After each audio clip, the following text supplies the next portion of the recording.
दोस्तों नमस्कार। मैं प्रशांत कौशिक संवाद इंडिया मंच पर आप सभी का हार्दिक स्वागत करता हूं, हार्दिक अभिनंदन करता हूं। आप सभी जानते हैं कल महाराष्ट्र में विधानसभा चुनाव की वोटिंग होनी है और झारखंड में दूसरे चरण की वोटिंग होनी है और साथ ही बाई इलेक्शन जो यूपी के भी हैं और अन्य उस राज्यों में भी उसकी कल वहां पर वोटिंग होनी है। लेकिन आज महाराष्ट्र में कुछ घटनाक्रम ऐसे हुए हैं जिसने पूरी महाराष्ट्र की सियासत में भूचाल सा ला दिया है। और जो कांग्रेस और विपक्षी दल जो लगातार बीजेपी पर मनी पावर का इस्तेमाल करने के आरोप लगा रहे थे, वह आज विनोद तावड़े जो राष्ट्रीय महासचिव हैं बीजेपी के, उनके ऊपर जो बहुजन विकास अघाड़ी के कार्यकर्ताओं ने उन्हें घेर कर आरोप लगाया कि वहाँ पैसे बांट रहे थे। और साथ ही एक डायरी भी वह दिखा रहे हैं, कुछ पैसे दिखा रहे हैं हाथ में लेके कि विनोद तावड़े इस कार्य को यहाँ पर कर रहे थे। तो तमाम तरह के इस तरह के जो आरोप लगे हैं उसने एकदम से महाराष्ट्र की सियासत में भूचाल सा ला दिया, बड़ा हंगामा एकदम से हो गया वोटिंग से कुछ घंटे ही पहले। और साथ ही एक होटल में भी कुछ कैश बरामद हुआ है, इलेक्शन कमीशन की टीम ने वो बरामद किया है। तो आखिरकार जो मनी पावर का इस्तेमाल हो रहा है या दूसरे तरह के जो भी हथकंडे राजनीतिक दलों के द्वारा अपनाए जा रहे हैं विधानसभा चुनाव को प्रभावित करने के लिए, आखिरकार इसकी क्या परिणति होगी और राजनीतिक निहितार्थ, राजनीतिक मायने महाराष्ट्र की राजनीति के क्या हैं, इस पूरे एपिसोड को लेकर और तमाम तरह के घटनाक्रम जो महाराष्ट्र की सियासत में इस समय बिल्कुल उफान पर है, क्योंकि कल वोटिंग होनी है, कुछ ही घंटे शेष हैं। उससे पहले इस तरह के घटनाक्रम सामने आना, विपक्षी दलों के लगातार विपक्षी दल इसको लेकर हमलावर हैं बीजेपी पर। और इसी पूरे घटनाक्रम पर और तमाम महाराष्ट्र की जो राजनीति सियासत है, उठापटक जो महाराष्ट्र की राजनीति में है, उन पर चर्चा करने के लिए हमारे साथ बहुत ही वरिष्ठ पत्रकार और महाराष्ट्र की राजनीति को बखूबी जानने वाले बहुत ही वरिष्ठ पत्रकार आज इस चर्चा में शामिल है। उनका परिचय मैं आप सभी से करा देता हूँ। हमारे साथ प्रकाश पौरे जी जुड़े हुए हैं अकोला से, बहुत ही सीनियर जर्नलिस्ट है, अनेक वर्षों का उनका पत्रकारिता का अनुभव है और महाराष्ट्र की राजनीति को बहुत ही बखूबी जानते हैं। तो प्रकाश जी, महाराष्ट्र की राजनीति का आज जो आप देखें कि जो एपिसोड सामने आया है, जिस तरह घटनाक्रम सामने आया है, पैसे के बांटने के आरोप इतने बड़े नेता के ऊपर जो वहाँ के विपक्षी दल हैं उन्होंने लगाए हैं, तो इसका जो राजनीतिक निहितार्थ, राजनीतिक मायने क्या आप समझ पा रहे हैं? इसका क्या राजनीतिक भूचाल किस तरह से सामने आया है? नहीं, देखिए, ये तो आरोप इनके ऊपर पैसा बांटने के वगैरह ये तो काफी दिनों से चल रहा है। शरद पवार साहब ने भी ये बोला था कि पुलिस के गाड़ियों में पैसे बांटे जा रहे हैं। और जो रश्मि शुक्ला हमारे यहाँ पे जिसको एक्सटेंशन दे दे के गवर्नमेंट ने ये किया है सीपी पुलिस के, तो वो हिसाब से तो आईजी थी शायद वो, तो वो हिसाब से ये हुआ। बाद में इलेक्शन कमिश्नर ने उसका तबादला तबादला बोलो, उसके पार से चार्ज निकाल दिया, छुट्टी पे भेज दिया उसको। लेकिन उसका खुलासा जो है बीजेपी ने उस समय पे भी नहीं किया था। लेकिन विपक्ष ने तो ये कई बार किया। आखिरी शरद पवार साहब ने खुद को उसका ये करना पड़ा, तब जाके उसके तबादला हुआ। ये वही रश्मि शुक्ला है जिसके ऊपर ये लोगों के जो टेलीफोन कॉन्वर्सेशन है उसको स्पाइंग करने का वगैरह आरोप लगा था, और वही पेगासस सॉफ्टवेयर के थ्रू। तो उसके बाद में तो ये लगातार चल ही रहा था और दिख भी रहा था। महाराष्ट्र में तो कई जगह के ऊपर यानी नोटों के बंडल जो रहते हैं उसका जो पैकिंग रहता है ऊपर का प्लास्टिक का, वो प्लास्टिक रास्ते में कई जगह पे ऐसा मिला है। 20-25 व्यापार जिसको रहते हैं ना प्लास्टिक के, उसके ऊपर बाकायदा रिजर्व बैंक के सिक्के हैं। अब वो अगर असली पैसा था तो बैंकों में जाके भी खुल सकता था। तो कहने का मतलब रास्ते में खोल, हाईवे के ऊपर उसको खोल के और ये कर दिया। कहने का मतलब सिर्फ नोटों की गड्डियां जो थी वो भरी गई बैगों के अंदर वहां पे, और उसके बाद में वो जो पैसा है वो रफा तफा हो गया है। इसके भी कई वीडियो आ गए हैं, कई चैनलों में वो बताया भी है। तो ये कोई नई बात नहीं है। ये जो इलेक्शन जो है ना, इसके अंदर तो बस एक ही चीज चलने वाली है, और उस चीज का नाम है पैसा। पैसे की बरसात अभी फिलहाल में महाराष्ट्र में हो रही है। और मैं ऐसा समझता हूँ कि आज तक का भारत का, महाराष्ट्र का नहीं है, आज तक का भारत का सबसे बड़ा महंगा, सबसे ज्यादा महंगा इलेक्शन ये अभी होने जा रहा है। और ये तो ऐसा है कि आज कल चुनाव खत्म हो गया तो कल की रात और आज की रात, ये 2 दिन ही एक जिसको बोलते हैं ना कत्ल की रातें ऐसी है। तो कल कल तो शाम को चुनाव बंद हो गया, कल रात को भी बटे होंगे पैसे और आज भी बटे होंगे पैसे। तो ये चल ही रहा है। अभी तो ये पाकिट वाकिट की संस्कृति हमारी खत्म हो गई है महाराष्ट्र की। अभी तो सिर्फ गड्डियों की संस्कृति आ गई है। जैसे पहले एक जमाने में पेटियां चलती थी, यानी लाख रुपए होते थे, तो बीच में तो आपको मालूम है खोखे आ गए। खोखे का मतलब करोड़ रुपया। तो और 50-50 खोखे दे के वो जिस तरीके से विधायक खरीदे गए, तो ये अभी कोई छुपी हुई बात रही नहीं है महाराष्ट्र के अंदर। और हमारे महाराष्ट्र का जो है, इन लोगों ने ठान लिया है कि इसका बिहार बनाने का है करके। जी जी, जी, जी। बड़ा आपने गंभीर बात कही कि जिस तरह से महाराष्ट्र की सियासत में पैसे का बोलबाला हो गया है। और इतने महंगा चुनाव कर दिया कि आपने कहा कि पूरे देश के इतिहास में शायद ऐसा कभी चुनाव नहीं हुआ होगा। लेकिन जिस तरह के पैसे की बंदरबाट हो रही है और लगातार मतलब वैसे तो आरोप बहुत सारे हमेशा लगते रहे चुनावी राजनीति के अंदर, कार्यकर्ताओं कहीं कैश पकड़ा गया, किसी गाड़ी में पकड़ा गया, लेकिन इतने बड़े नेता को लेकर पकड़ उनके घेर कर उन्हें हंगामा किया जाना शायद ये पहली घटना होगी, क्योंकि राष्ट्रीय महासचिव विनोद तावड़े। तो इसके राजनीतिक अगर समझे निहितार्थ को, राजनीतिक मायने समझे इसके, तो किस तरह से आप देख पाते हैं पूरे विषय को?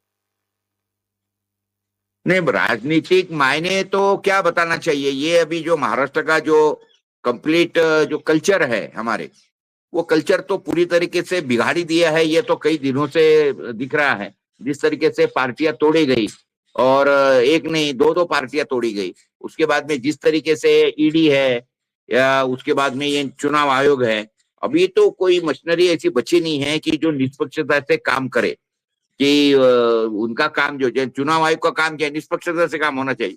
ये जो अभी पहले तो इन्होंने 2-3 ये उद्धव ठाकरे वगैरह इनके क्या बोलते हैं उसके बैगों की चेकिंग हुआ एयरपोर्ट के ऊपर, या उनका जो भी ये था, लेकिन उसके बाद में जो ये था, उन्होंने कुछ बाकी के भी जो नेता है हमारे, उनका ये क्या बोलते बैग चेक वगैरह करने का काम किया। लेकिन अब वो तो कैसा है कि सारी मिली भगत है, क्योंकि ये इतने बड़े जो नेता है ये खुद बैग थोड़ी लेके जाते हैं, ये पैसा थोड़ी लेके जाते हैं, ये कभी पैसा नहीं लेके जाते हैं। तो अभी तो ये कोई चोरी छुपे वाली बात रही नहीं है, और वो ये तो सब चलते रहने वाला है हमारे महाराष्ट्र के अंदर। जी जी जी जी। अच्छा, महाराष्ट्र की अगर राजनीति को समझें, क्योंकि विदर्भ की बात करते हैं, मराठवाड़ा है, चाहे मुंबई की राजनीति है, अगर सेक्टर वाइज समझें महाराष्ट्र की राजनीति को, क्योंकि आप बखूबी जानते हैं विदर्भ की राजनीति को, बड़ा अपन अंदर तक जानते हैं, पूरे मराठवाड़ा की भी, ये लगभग 40-50 साल का आपका पूरा अनुभव है, अनेक आपने चुनाव कवर किए हैं। तो वर्तमान चुनाव की जो परिप्रेक्ष्य है पिछले चुनाव की तुलना में, कितना आपको अलग दिखाई देता है? और जो महाराष्ट्र की जनता है, क्या वह भी कुछ जो महाविकास अघाड़ी जो बात कह रही है कि जिस तरह से हमारे यहाँ की इंडस्ट्री गुजरात में ले जाने की प्रक्रिया चल रही है, प्रयास किया जा रहा है, तो महाविकास अघाड़ी लगातार मुद्दे उठा रही है, महायुति गठबंधन बीजेपी शिंदे गुट पे अजित पवार पे आरोप लगा रही है, लेकिन महाराष्ट्र की जनता कौन से ऐसे मुद्दों को प्राथमिकता दे रही है जितना इन मुद्दों पर ज्यादा एकजुट दिखाई देती है? नहीं, देखो अभी जनता के वो जो मुद्दे हैं, वो तो सबसे ज्यादा मेन अहम मुद्दे है किसानों के। यहाँ पे हमारा जो मेन असली क्रॉप है वो सोयाबीन है, कपास है, उसके बाद में अरहर है, चना है, तो चावल है, धान जिसको बोलते हैं। तो ये सारे को एक को भी दाम नहीं है, और पिछले 2-3 सालों से दाम नहीं। जो इन लोगों ने ये बोला था 2013 में बोला था हमारे आदरणीय फडणवीस साहब ने कि सोयाबीन को 6,000 भाव मिलना चाहिए, जबकि उस समय पे 4,200 रुपए मिल रहा था। वो बोल रहे थे कि 6,000 मिलना चाहिए।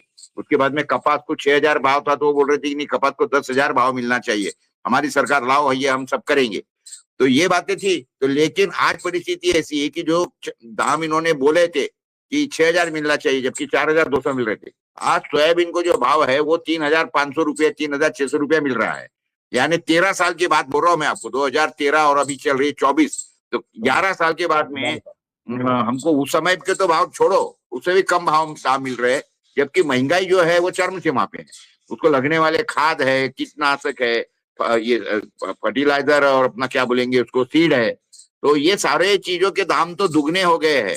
और बाकी की भी कृषि को लगने वाली जो चीजें है वो भी दुगनी हो गई है। और उसके बाद में ऊपर से जीएसटी की मार पड़ी। अभी तक के कृषि से संबंधित कोई भी चीज के ऊपर कभी भी कोई टैक्स नहीं था। यानी अगर ट्रैक्टर है, ट्रैक्टर के टायर भी लेने हो तो ट्रैक्टर के टायरों के ऊपर भी नहीं था, ना ही ट्रैक्टर के ऊपर कोई टैक्स था। लेकिन अभी ट्रैक्टर के ऊपर करीब करीब 1 लाख रुपया टैक्स है, 1 लाख रुपया।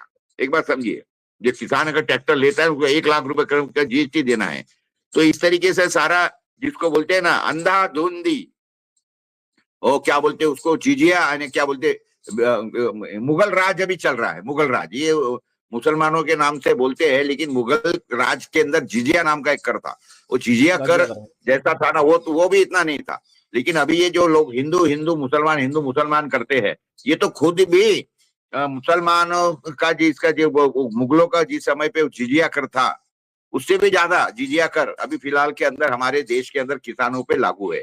और जीएसटी का एक्चुअली ये डेफिनेशन है कि जीएसटी आप भरिए, उसके बाद में आप अगर कोई चीज परचेस करते हैं तो आपको रिफंड होता है। लेकिन किसानों को तो वो भी सहूलियत नहीं है। वो तो भर दिया दे दिया कि there is no credit for it. जैसे व्यापारी जो है उसको क्रेडिट मिलता है उसका, लेकिन ये तो किसानों को वो भी फैसिलिटी अवेलेबल नहीं है। एक तरफ ये बोलते हैं कि किसानों को इनकम टैक्स नहीं है।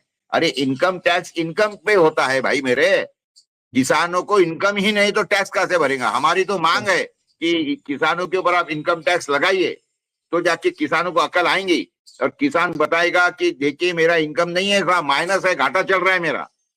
तो वो फिर तब जाके गवर्नमेंट को अकल इसलिए आएंगी। आज सिर्फ 7% लोग इनकम टैक्स भरते भारत के अंदर, तो जिस दिन 100% लोग इनकम टैक्स भरना चालू कर देंगे तो आप सोचिए इनके बाद में कितनी मशीनरी लगेंगी, क्या होगा।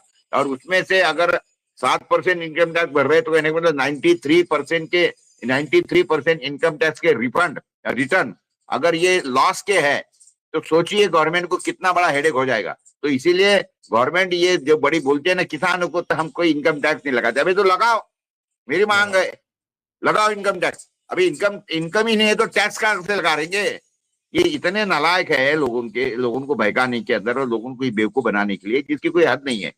तो लेकिन अभी करे क्या, किसान बेचारा परेशान है कि उसकी कोई सुनवाई नहीं है उसके कोई चीज की।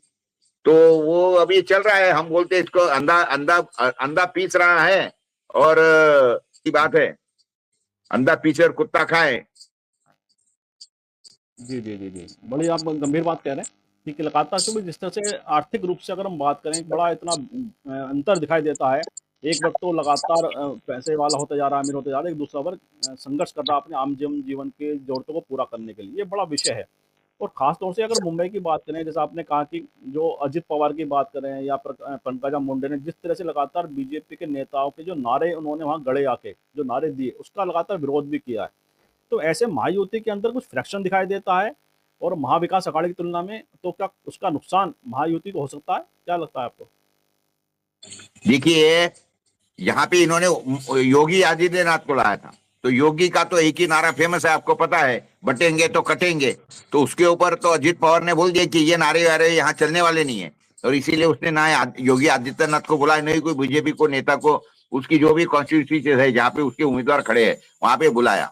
और कल तो एक पंकजा मुंडे का भी एक वीडियो आया, तो पंकजा मुंडे कोई तो भी स्टेज पे बोल रही थी, वो बोल रही थी कि देखिए करीब करीब यहाँ पे जो महाराष्ट्र का इलेक्शन मैनेजमेंट करने के लिए 90,000 गुजरात से लोग लाना पड़ा हमको।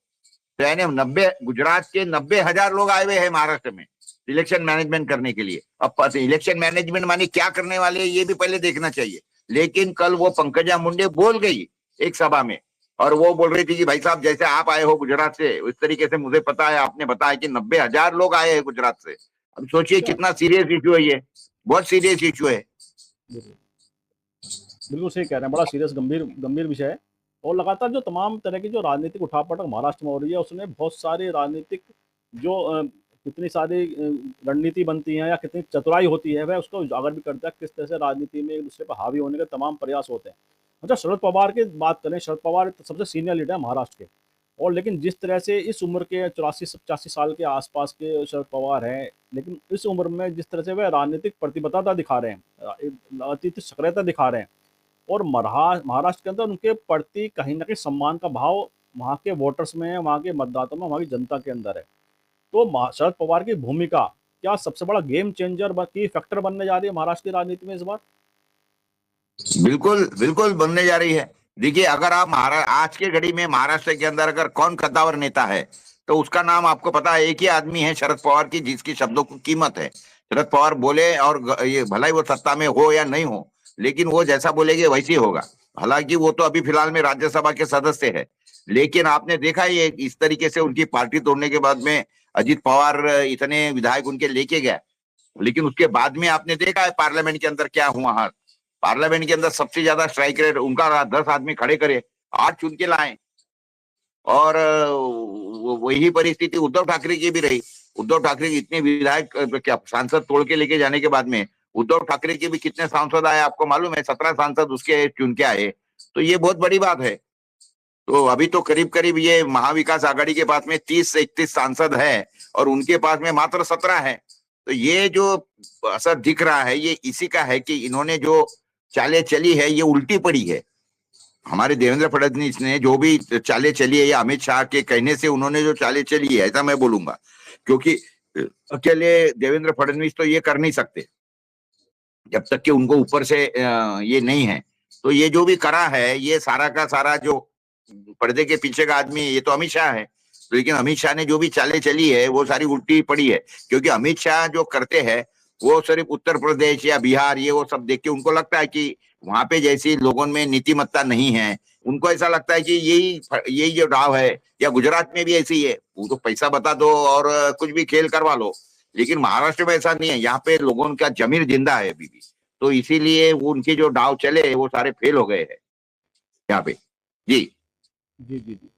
अच्छा, अगर हम बात करें शिवसेना की, कि जब शिवसेना फ्रैक्शन हुआ था, शिंदे गुट अलग हुआ था, बीजेपी का चला गया था, उसके बाद एक देखा कि संप्रति लहर थी कहीं ना कहीं उद्धव ठाकरे के प्रति लोगों में, और खासतौर से मुंबई रीजन जहाँ पर उनका प्रभाव है, तो बहुत एक बड़ा मतलब सिंपैथी उनके साथ दिखाई भी दी। लेकिन इतने समय के बाद, 2 ढाई साल के पश्चात, लोकसभा में भी खैर उन्हें बेनिफिट हुआ, लेकिन विधानसभा चुनाव तक क्या उसको कैरी करा उन्होंने? उस सिंपैथी को अपने साथ जोड़े रखा है क्या? वो भावनात्मक जो लोगों का जुड़ाव था, या उसमें कुछ कमी आपको दिखाई देती है क्या, या उसमें कुछ ज़्यादा बढ़ोतरी दिखाई देती है? कि उद्धव ठाकरे ने, नो डाउट इसमें कोई शक नहीं है कि उन्होंने अपने को एक बड़ा राजनेता तो साबित कर दिया, कि दिखा दिया कि मेरे साथ पूरा एक जो ग्रास रूट का जो कैडर था वो जुड़ा हुआ है। लेकिन सिंपैथी जो एक वेव थी, जो लहर थी पूरी, है क्या उसको आज भी मेंटेन किया हुआ उन्होंने? हाँ हाँ, निश्चित रूप से मेंटेन नहीं किया है, बड़ी है वो। और जैसा ये उनकी पार्टी तोड़ने के पहले वो इतना लोगों के पीछे इतनी ज्यादा सिंपत्ति नहीं थी। लेकिन उनकी पार्टी जिस तरीके से तोड़ी, यानी उनकी पार्टी तोड़ी, उनके पार्टी का चुनाव चिन्ह ले लिया, यही नहीं उनका बाप भी ले लिया, बाला साहब ठाकरे का फोटो भी ले लिया। तो ये इससे तो लोग चिड़े हुए हैं ना कि भाई ये क्या तरीका है, तुम किसी की पार्टी, तुम्हारी नई पार्टी बनाओ, यहाँ तक कि ठीक है। और जिस तरीके से बातें निकली, जिस तरीके से बात हुई, और उन्होंने जो शब्द वापरे हुए हैं, वो लोगों को दिल के बड़े हर्ट होते हैं। आखिरी एकनाथ शिंदे जो है, इसका वजूद क्या था? इसका वजूद तो शिवसेना ने बनाया था ना भाई, नहीं तो ये कौन था? कुछ नहीं था ये। लेकिन उसके बाद में शिवसेना ने उसको इतना दिया, इतना वजूद बनाया उसका, उसके बाद में तुम जिस तरीके से तोड़ रहे, अभी तोड़ा उसने इसलिए भी नहीं तोड़ा है, ये भी समझने लायक बात है कि उसको बीजेपी के तत्व बड़े अच्छे लगने लगे, मोदी जी उसको बड़े क्या बोलते हैं आइडॉल लगने लगे, या अमित शाह आइडॉल लगने लगे करके उन्होंने फिर उद्धव ठाकरे को छोड़ के वो ले लिया। वो तो सीधा सीधा है, ईडी का चक्कू बताया, मुंडी पे रखा उनके, और उनको इधर ले लिया कि भाई ऐसा है, नहीं तो जाओ। तो फिर वो जो भी पैसा उस समय पे जमा किया होगा, हो सकता है कुछ बंटवारा हुआ होगा कि भाई तुम्हारे पास में 50 करोड़ रुपए, 50,000 करोड़ है, चलो 25,000 करोड़ इधर दो, नहीं तुमको अंदर कर देंगे। तो ये पता नहीं है अब ये तो कितना पैसा क्या है। लेकिन ये बात जरूर है कि it was nothing but the money management, and it was nothing but क्या बोलते उसको, ईडी का जो डर, और ये जो है उसी के कारण। अच्छा, ईडी का डर तो उन्हीं को लगेगा ना जिन्होंने वाकई में कुछ तो भी घोटाले किए हैं, इसीलिए तो ये सारी बातें हुई। बाकी जिन्होंने घोटाले नहीं किए थे, यानी वो चरण पे नहीं किए थे, जैसे संजय राउत बोलो, उसको भी पकड़ लिए थे लेकिन ईडी को छोड़ना पड़ा। वो उसी तरीके से वो हमारे अनिल देशमुख है, उनको भी ईडी ने ये किया था, लेकिन आखिर उनको छोड़ना पड़ा। तो इसका मतलब ये है कि क्यों छोड़ना पड़ा, क्योंकि वो सब्सटेंस नहीं थे उतना। ठीक है, अभी थोड़ी बहुत तो हर आदमी से गलतियां होती है, कुछ होती ही है, लेकिन इसका मतलब ये नहीं है ना कि जिस तरीके से इनके लोग गलतियां कर रहे हैं, बदमाशी कर रहे हैं, इनके तो समझ लो आटे में नमक जैसा होगा, उनका तो सारा नमक ही नमक है भाई। और ऐसे नमक के नमक वाले लोगों का तो आज तक के एक भी पकड़ने का इनका रिकॉर्ड और इतिहास नहीं है। तो ये बीजेपी वाले अभी लोगों के सामने एक्सपोज हो चुके हैं, इतना मैं बोलूंगा आपको। जी जी, जी, जी, जी। जैसा आपने कहा कि बीजेपी वाले एक्सपोज़ भी हो गए हैं, और साथ ही उद्धव ठाकरे कहीं न कहीं गेन करते दिखाई देते हैं सिम्पैथी के साथ भी, और अपना जो उनकी कार्यशैली रही है। लेकिन अगर आज की परिस्थिति में देखें कि वोटिंग से कुछ ही घंटे पहले हम बात कर रहे हैं, तो ऐसे में महाराष्ट्र के चुनाव की जो दिशा और दशा आपको क्या दिखाई देती है? कौन-सा गठबंधन बढ़त में दिखाई देता है? और कितनी सीट के आसपास आप अनुमान अपना लगा पा रहे हैं? देखिए, कांटे की टक्कर तो हो गई है। मैं पहले समझता था कि वन साइडेड हो जाएगा जिस तरीके से पार्लियामेंट इलेक्शन हुए थे, लेकिन क्या हुआ, ये लाडली बहना वगैरह जो पैसों की इन्होंने जो खेल कर दी है, उसके कारण स्थिति बदल गई है थोड़ी। पहले मैं समझता था कि 25-75 तक के रहेंगे, लेकिन अभी वो 40-45, और उधर के साइड में जो है वो 55-60, इस तरीके से आगाड़ी जो है वो 55-60% में खेलेंगी, और ये जो है ये 40-45% में ये रहेंगे। यानी कुल मिला के अगर कोई पार्टी को ये मिलता है तो महाविकास आघाड़ी को करीब करीब 10 से 15 सीटें ज्यादा मिलेंगी और सत्ता वो बनाएंगी। अभी आज ऐसी परिस्थिति है, लेकिन उसके बावजूद भी एक हाथ इन्होंने साथ में रखा है, जो डाव बोलते हैं ना, आखिरी डाव। तो बीजेपी वालों ने जो चुनाव का ये कर दिया है, वो 23 तारीख को हमारा पूरा काउंटिंग है और उसके बाद में 25 तारीख को महाराष्ट्र विधानसभा का आखिरी का दिन है। क्योंकि सत्ता जो संभाली थी इन्होंने 2019 में, वो 25 नवंबर को दी थी। तो 25 नवंबर ये आखिरी का दिन है। तो अगर ये इनको मौका मिला तो ये क्या करेंगे, 25 तारीख को शपथ विधि नहीं करवाएंगे, भलाई महाविकास आघाड़ी की सरकार आए तो ये क्या करेंगे कि 25 तारीख को रात को मिड नाइट को ये गवर्नर रूल लागू करवा देंगे और फिर वो पैसों का खेल करके एमएलए खरीदने की, जो निर्दलीय वगैरह है वो खरीदने की कोशिश करके वो बता भी सकते हैं कि भाई नहीं, हमारे पास में जो सीटें है वो ज्यादा है। ये ऐसा कुछ खेल हो सकता है। आज ऐसा बोल नहीं सकते, क्योंकि ये अभी इन्होंने जिस तरीके से हरियाणा में जो कर दिया, उससे ये बोलने के लिए मैं मजबूर हूं कि ईवीएम के द्वारे या फिर अधिकारियों को हाथ में लेके या चुनाव आयोग को हाथ में लेके ये कुछ गेम कर सकते हैं। ये भी मैं बोलता हूँ, ऐसा इतना अभी इजी नहीं रहा है महाराष्ट्र के अंदर। जी जी, जी, जी, जी। बिल्कुल ठीक बात है कि हरियाणा के चुनाव के रिज़ल्ट जिस तरह से आए हैं, तो उसमें अनुमान लगाना भी बड़ा भारी काम हो गया है कि किस तरह से क्या मैनेजमेंट है, क्या मैनिपुलेशन है, भले एक पहेली की तरह सभी के सामने है। और क्योंकि जब स्पष्ट कुछ नहीं है, तो उसके बारे में कहना भी अलग कोई क्लियर नहीं कह पाता कि क्या व्यवस्था, क्या मैनेजमेंट है, क्या है ये पूरा सिस्टम। तो महाराष्ट्र के चुनाव को लेकर तमाम तरह की उहापोह तो बनी हुई है, और जितना महाराष्ट्र का चुनाव राजनीति के दृष्टिकोण से बड़ा महत्वपूर्ण हो गया देश की राजनीति के दृष्टिकोण से भी, तो ये बताता है कि किस लिए महाराष्ट्र की तरफ सबकी निगाह लगी हुई है। अच्छा, पूरी अगर महायुति की भी बात करें, जो देवेंद्र फडणवीस का रोल है, आपने लगातार कई बार उनके बारे में कहा भी है कि किस तरह की उनकी वजह से ही बीजेपी आज इतनी परेशानी में महाराष्ट्र के अंदर है। तो एकनाथ शिंदे और अजित पवार जिस तरह से देवेंद्र फडणवीस के साथ अनकंफर्टेबल हैं, और लगातार उनके बयान से भी स्पष्ट होता है कि कहीं ना कहीं आपस में एक द्वंद्व है, आपस में एक प्रतिस्पर्धा है इन तीनों के बीच में। तो उसका नुकसान क्या बड़ा खामियाजा बीजेपी पूरे गठबंधन को मिल सकता है? हाँ हाँ बिल्कुल। देखिए, जो भी कुछ किया है वो उसका सारा सेहरा जो है वो देवेंद्र फडणवीस के ही सर पे है। और अगर महाराष्ट्र के अंदर बीजेपी की करारी हार होती है तो उसका सारा का सारा, देखो इन्होंने तो इवन पार्लियामेंट इलेक्शन होने के बाद में इन्होंने बोला था कि भाई मैं इस्तीफा देना चाहता हूं, मुझे इसमें से छुटकारा दे दो। अब वो उनकी बातें थी, शायद उन्होंने ये बोला होगा कि भाई अब ये हो गया, लेकिन मेरे को असेंबली इलेक्शन, ये क्या बोलते हैं उसको, इसके इलेक्शन दे दो स्टेट के, उसके अंदर मैं कुछ करूंगा। अभी स्टेट इलेक्शन के बाद में ही इनका पूरा तय होगा कि ये कहाँ रहेंगे। बीजेपी इनको हालांकि ये करेंगे तो नहीं, हो सकता है इनको दिल्ली में वगैरह भेज देंगे, कुछ वहां पे साइड लाइन कर देंगे उसको। लेकिन महाराष्ट्र के अंदर अगर ये हुआ तो उसका खामियाजा फडणवीस को ही भुगतना पड़ेगा। और दूसरी बात ये भी है कि शिंदे ने फडणवीस के, मुझे बीजेपी के खिलाफ में लोग खड़े कर दिए और बीजेपी ने शिंदे के लोग इसके खिलाफ में लोग खड़े कर दिए निर्दलीय के नाम पे। तो ये भी हुआ है। और मनसे वगैरह भी जो है वो तो अभी बीजेपी की बी टीम करके काम कर रही है। ये तो पूरा एक्सपोज होगा, दिख ही रहा है उनका। यानी उनका जो बाला नांदगांवकर है उसको वहां पे बीजेपी ने सपोर्ट दे दिया। कई ऐसे जगह है कि वहां पे उन्होंने आदमी खड़ा नहीं किया है। और कई जगह ऐसी है कि जाके इन्होंने उसको क्या बोलते उसको उम्मीदवार खड़ा नहीं किया है। तो ये इससे तो ये बिल्कुल बात साफ है कि वंचित बहुजन आघाड़ी, उसके बाद में ये मनसे और ये बहुजन क्या बोलते हैं उसको, बसपा जो है, बसपा, बसपा। बहुजन समाज पार्टी जो है, तो वो ये सारे के सारे बीजेपी की बी टीम करके काम कर रहे हैं। और वो महाविकास आघाड़ी के जो भी होट है वो होट खाने का काम करेंगे।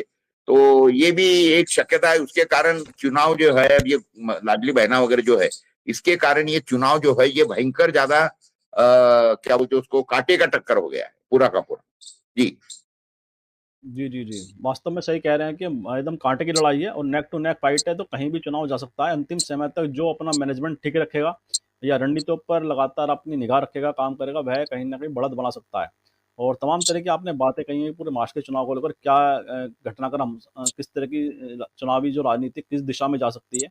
अच्छा, हम पूरे महाराष्ट्र की राजनीति को अगर हम समझें, पूरा एक उसमें समरी के तौर पर समझें, तो जो आज की स्थिति में जो जनता के मुद्दे और राजनीतिक पार्टियों के मुद्दे, जिस तरह राजनीतिक पार्टियां, राहुल गांधी ने कल पीसी के माध्यम से एक वो तिजोरी टाइप दिखाई, किस तरह से उन्होंने आरोप लगाया।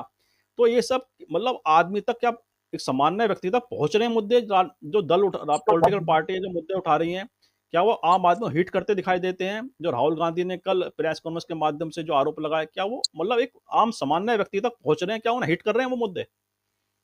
ये काफी अच्छी तरह से पहुंच रहे हैं। अभी सोशल मीडिया की ये मेहरबानी है।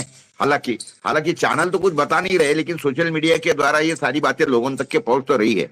अब लेकिन इसका असर कितना होगा? पैसे के सामने लोग नैतिकता को ताक पे रखेंगे या फिर कुछ अपनी अकल वापरेंगे? पैसा भलाई ले ले, हरकत नहीं है, कोई पैसों के ऊपर तो कोई नाम नहीं है और कुछ नहीं है, ऐसा तो कोई कमिटमेंट नहीं रहता है। तो लेकिन मेरा लोगों को आपके माध्यम से यही सलाह है कि वो पैसे बांट रहे तो ले लो, क्योंकि पैसा आखिर आपका ही है जो आपने टैक्स के मार्फत दिया है। तो वो पैसा ले लो, लेकिन वोट देते वक्त थोड़ा अकल वापरो। हमारे देश का भविष्य, राज्य का भविष्य, किसानों का भवितव्य, ये सारा देख के वोटिंग करे, इतना मैं आपके थ्रू अपील करता हूँ। जी, जी, जी। नहीं, बहुत महत्वपूर्ण अपील है और हमारी भी अपील है कि मैक्सिमम ज़्यादा से ज़्यादा लोग बाहर निकलें, मतदान करें, अपने वोटिंग राइट का इस्तेमाल करें और अपनी इच्छा के अनुसार अपनी जो भी जिसको आपको वोट देना है, उसे वोट दें। लेकिन साथ ही जो प्रकाश जी ने बहुत महत्वपूर्ण बात कही, महाराष्ट्र की जो सियासत है, महाराष्ट्र की कौन-सी भलाई है, महाराष्ट्र के राज्य के लिए कौन-सा पार्टी अच्छे काम कर सकती है, उसको आप चुनें, जो आपके रोज़गार के संदर्भ में, महँगाई के संदर्भ में, जो भी आपको लगता हो कि ये पार्टी हमारे लिए हितकारी हो सकती है। और कार्यक्रम के अंत में एक प्रश्न और है कि कल मेरी हिमांशु जी से बात हो रही थी। हिमांशु जी ने एक आर्थिक रूप से हमारी उन पे चर्चा थी आर्थिक मुद्दों पर, तो उन्होंने कहा कि मुंबई उन्होंने करीब 2014 में एक अनुमान लगाया था कि जो आर्थिक राजधानी का तमगा है मुंबई पर, वो जैसे गुजरात में एक आरोप लग रहे हैं कि लगातार जो बड़े-बड़े बिज़नेस के जो भी प्रपोज़ल हैं या जो भी इस तरह की इंडस्ट्री स्थापित होने की बात है, गुजरात में ली जा रही हैं। तो क्या मुंबई की जो आर्थिक राजधानी का तमगा है, क्या उस पे भी कहीं न कहीं वह कमज़ोर हो रहा है और महाराष्ट्र से आर्थिक जो उसकी सामर्थ्य है, आर्थिक शक्ति जो है, उसको कम किया जा रहा है? कम क्या किया जा रहा है भाई? कम कर दिया है, कम कर दिया है। अभी फिलहाल के अंदर करीब करीब 20 से 25 जो अच्छे अच्छे इंडस्ट्री थी, वो महाराष्ट्र से इन लोगों ने गुजरात लेके गए। आपको उसके उसमें मालूम है, फॉक्सकॉन है, उसके बाद में टाटा एयरबस है, उसके बाद में मुंबई में आ रहा वो नावा शेवा पोर्ट है।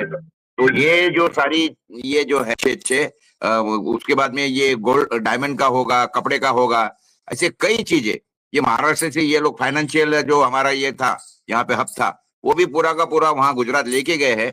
हमारा ये कहना नहीं है कि भाई तुम गुजरात का विकास मत करो, गुजरात का विकास होना चाहिए, उसमें क्या लेकिन आप महाराष्ट्र का बलि देकर गुजरात का विकास नहीं कर सकते हो ना। आप क्या कर रहे हो? बिल्कुल। महाराष्ट्र की बलि दे रहे हो। तो ये सारी बातें जो है ऑब्जेक्शनेबल है, और इसी के कारण महाराष्ट्र के लोग बीजेपी के कंप्लीट खिलाफ गए हैं, कंप्लीट खिलाफ गए हैं। जी।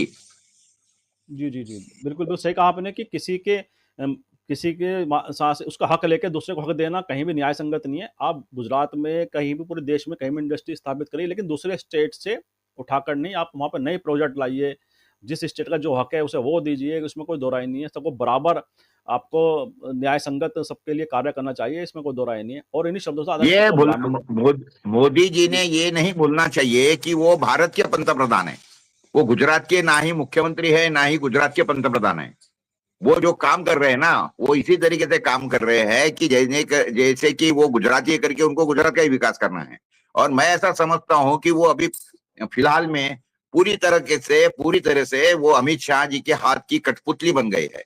और ये सारा काम करने वाले जो है पर्दे के पीछे का आदमी या मेन आदमी, ये अमित शाह ही है। अडानी एक चेहरा है, मोदी एक दूसरा चेहरा है। तो ये जो काम कर रहे हैं, मेन काम करने वाले के अंदर का असली खिलाड़ी जो है, वो असली खिलाड़ी जो है वो अमित शाह ही है। और उसके अभी जो है उनको नतीजे दिख गए। अमित शाह की अभी सभा में कोई जा नहीं रहा। मोदी की सभा भी शिवाजी पार्क पे जो हुई वो पूरी खाली हुई, कुर्सियां खाली थी। और बाकी की भी योगी की सभा के अंदर भी कोई जा नहीं रहा, क्योंकि लोगों को बातें पसंद नहीं पड़ती, बटेंगे तो कटेंगे। और उसके बाद में मोदी ने पकड़ लिया, एक है तो सेफ है। तो जिसका तो कल राहुल गांधी ने पूरा कच्चा चिट्टा खोल दिया है उसका। तो ये बातें हो रही है। एकंदरित हमारा चुनाव जो है महाराष्ट्र का अभी बहुत खतरनाक मोड़ पे है, इतना ही बोलूंगा मैं। जी। बिल्कुल, ठीक। बिल्कुल। बिल्कुल ठीक कहा आपने, बड़ा इंटरेस्टिंग चुनाव हो गया है महाराष्ट्र का और कहीं भी आ सकता है, बहुत नेक टू नेक फाइट है और तमाम तरह की संभावनाएँ आपने बताई हैं, किस तरह की संभावनाएँ महाराष्ट्र के चुनाव में हो सकती हैं और राजनीति में घट सकती हैं। ये सबकी तरफ एक सबके लिए रोचक विषय भी हो गया महाराष्ट्र का चुनाव कि वहाँ की जनता किस तरह का मैंडेट देती है, किस तरह का चुनाव में वह अपनी वोटिंग पैटर्न किस तरह का अपनाती है। और इन्हीं शब्दों के साथ आज की चर्चा को विराम भी देते हैं और मैं आपका बहुत-बहुत धन्यवाद व्यक्त करता हूँ कि आपने, क्योंकि बिज़ी शेड्यूल आपका लगातार चल रहा है, लगातार आप चुनाव पे नज़र रख रहे हैं, तमाम तरह के प्लेटफ़ॉर्म पे डिबेट में आप जाते हैं। तो आप बहुत बिज़ी शेड्यूल है, उसमें आपने हमारे दर्शकों से समय निकाला। आपको मैं पुनः बहुत-बहुत आभार और धन्यवाद व्यक्त करता हूँ। तो बहुत-बहुत धन्यवाद। और मैं आप सभी से भी आग्रह करता हूँ, इस वीडियो को लाइक करें, शेयर करें, कमेंट करें। साथ ही संवाद इंडिया चैनल को सब्सक्राइब के साथ बेल आइकन ज़रूर दबाएँ, जिससे संवाद इंडिया के अपडेट आपको समय से मिलते रहें। आप सभी का बहुत-बहुत धन्यवाद, बहुत-बहुत अभिवादन।